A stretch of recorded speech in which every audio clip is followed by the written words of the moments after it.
बिस्मिल्लाहिर्रहमानिर्रहीम। अस्सलाम वालेकुम। आज आपके साथ एक ऐसी यूनिक रेसिपी शेयर कर रहे हैं जिसको ना तो आपने पहले बनाया होगा और ना ही इसकी रेसिपी पहले देखी होगी। बहुत ही यूनिक किस्म का स्नैक है। आगे रमज़ान शुरू हो रहा है तो रमज़ान में बनाने के लिए भी ये बहुत अच्छी इफ्तार रेसिपी है। आप इसको स्नैक के तौर पे खा सकते हैं और इवन लंच वगैरह में भी रोटी के साथ ये खाया जा सकता है। रोटी के साथ खाएं या किसी सॉस के साथ, केचप वगैरह के साथ, ये स्नैक हर तरीके से बहुत मज़े का लगेगा। पालक और आलू के साथ इस स्नैक को बनाएंगे और बहुत आसानी से झटपट बनकर ये तैयार हो जाएगा। यहाँ मैंने आधा किलो उबले हुए आलू लिए हैं। आप अपनी ज़रूरत के मुताबिक जितने आलू लेना चाहते हैं उतने आलू ले लें। इन आलूओं को मैंने अच्छे से मैश कर लिया है। किसी भी फोक या पोटैटो मैशर की मदद से आप इनको मैश कर लीजिए। आलू बॉईल करने से पहले मैंने छील लिया था। ऐसा करने से इसका स्टार्च निकल जाता है और हमें जो भी रिक्वायरमेंट होती है, जिस रेसिपी को हमने बनाना होता है, उसका टेक्सचर बहुत अच्छा आता है अगर हम छिलका उतार के आलू को बॉईल करते हैं। आलू अच्छे से मैश कर लेने के बाद मैंने यहाँ पे 1 खाने का चम्मच इसमें कुटा हुआ धनिया शामिल किया है। 1 खाने का चम्मच ही मैंने इसमें कुटी हुई लाल मिर्च का इस्तेमाल किया है। 1 चाय का चम्मच चाट मसाला इसमें शामिल किया है और हस्बे ज़ायका नमक इसमें शामिल किया है। नमक और मिर्चें आप अपने टेस्ट के अकॉर्डिंग इसमें एडजस्ट कर दें। 1 से 2 हरी मिर्चें ली थी, उनको बारीक चॉप करके मैंने इसमें शामिल कर दिया। ये कसूरी मेथी है, यानी ड्राई जो मेथी होती है वो है। 1 चम्मच उसका लिया है। साथ ही 2 से 3 खाने के चम्मच मैंने इसमें हरा धनिया शामिल किया है और 2 खाने के चम्मच मैंने इसमें कॉर्नफ्लावर शामिल किया है। कॉर्नफ्लावर से इसमें बाइंडिंग आएगी और फ्राइंग के दौरान ये बिखरेगा नहीं आलू। इन तमाम अज्जा के साथ इस आलू को अच्छे से मिक्स करेंगे और साइड पर रख देंगे।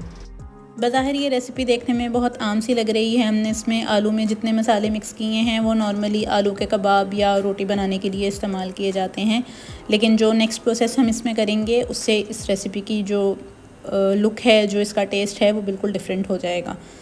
तो रेसिपी को एज़ इट इज़ फॉलो करें और अगर आप हमारे चैनल पर नए हैं तो हमारे चैनल को ज़रूर सब्सक्राइब कर दें।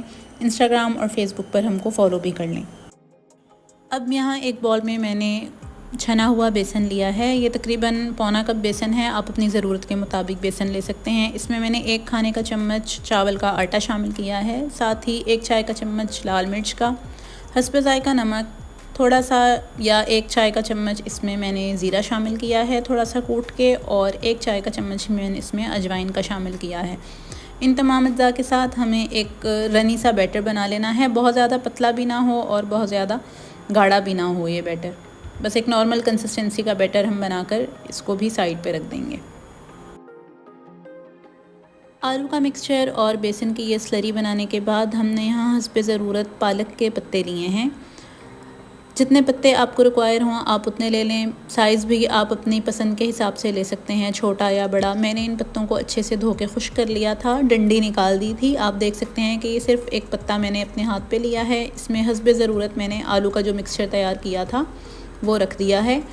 आधे हिस्से पे रखा है और आधा जो हिस्सा है इसका वो मैंने पत्ता फोल्ड करके इसके ऊपर कवर कर दिया है। आप देख सकते हैं मैंने इसको किस तरह से शेप दी है। छोटे पत्ते होंगे, अगर आप बाइट साइड बनाना चाहते हैं तो आप छोटे पत्ते ले सकते हैं, लेकिन मैंने थोड़े से बड़े लिए हैं ताकि टाइम कम लगे। सारे पत्ते इसी तरह से मैं बना कर रखती जाऊँगी। आधे हिस्से पर हम आलू का मिक्सचर रखेंगे और आधे पत्ते के साथ हम इसको कवर कर देंगे। तमाम पालक के पत्ते इस तरीके से बनाकर तैयार कर देंगे। अब हमने जो पालक के पत्ते तैयार करके रखे थे उनको बेसन में डिप करते जाएंगे और फिर गरम तेल में शामिल करते जाएंगे। इनको हमें डीप फ्राई करना है। मीडियम हीट रखते हुए फ्राई कर लेंगे और बस चंद मिनटों में ये जो है वो फ्राई हो जाएंगे। जैसे ही बेसन हल्का हल्का सा क्रिस्पी होगा, गोल्डन होगा, हम इनको निकाल कर रख देंगे। इसी तरीके से सारे हम ये फ्राई करते जाएंगे। अगर आपको हमारी ये रेसिपी अच्छी लगी हो, यूनिक लगी हो, तो आप इस रेसिपी को अपने फ्रेंड्स और फैमिली के साथ ज़रूर शेयर कर दें। खाने में ये बहुत मज़े के और क्रिस्पी बनते हैं। बाहर से क्रिस्पी होते हैं, अंदर इसमें आलू का मसाला है। तो आप इसको अपनी फेवरेट सॉस के साथ, हरी चटनी के साथ, चिली गार्लिक सॉस के साथ, केचप के साथ जो है वो सर्व कर सकते हैं। टी टाइम स्नैक के तौर पे बना सकते हैं और इफ़्तार के टाइम पर इफ़्तारी में भी इसको एंजॉय किया जा सकता है। बहुत यूनिक और डिफरेंट सी रेसिपी है। आप इस रेसिपी को ज़रूर ट्राई कीजिएगा और हमें अपने फ़ीडबैक से भी आगाह कीजिएगा। अल्हम्दुलिल्लाह हमारा ये मुनफरिद और मज़ेदार सा स्नैक बनकर बिल्कुल तैयार है। हमें उम्मीद है ये रेसिपी आपको बहुत अच्छी लगेगी। आप इसको अपने फ्रेंड्स और फैमिली के साथ ज़रूर शेयर कीजिए। अल्लाह ताला हमारे और आपके रिज़्क़ में बहुत बरकत अता फ़रमाए। एक नई रेसिपी के साथ हाज़िर होंगे, तब तक के लिए अल्लाह हाफ़िज़।